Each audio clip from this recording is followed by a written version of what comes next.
नमस्कार. भारताचा बुलंद आवाज आपला भारत न्यूजमध्ये आपले स्वागत. राज्य शासनाने एक महत्त्वपूर्ण निर्णय घेतलाय. स्वर्गीय अजितदादा अनंतराव पवार यांच्या जयंतीचा समावेश आता राज्यातील अधिकृत शासकीय जयंती कार्यक्रमाच्या यादीत करण्यात आलाय. सामान्य प्रशासन विभागाने जारी केलेल्या अधिकृत परिपत्रकानुसार 22 जुलै 2026 रोजी स्वर्गीय अजितदादा पवार यांची जयंती राज्यभर शासकीय स्तरावर साजरी करण्यात येणार आहे.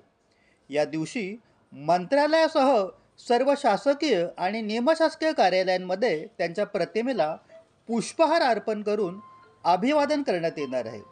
तसेच राज्यातील शाळा आणि महाविद्यालयामध्येही विविध कार्यक्रमाचे आयोजन करण्यात येणार आहे.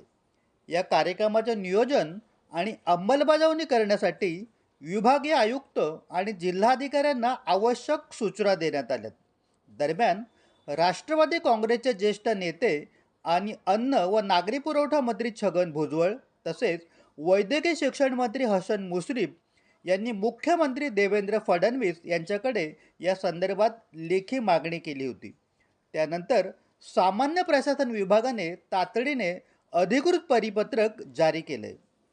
शासनाने या निर्णयाद्वारे स्वर्गीय अजितदादा पवार यांच्या लोकसेवेचा आणि महाराष्ट्राच्या विकासातील योगदानाचा गौरव केला असल्याचे परिपत्रकात नमूद करण्यात आले.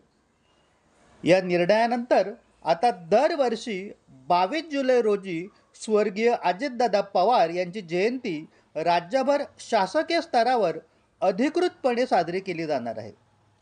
भारताचा बुलंद आवाज आपला भारत न्यूज, सत्याचा ध्यास, जनतेचा विश्वास.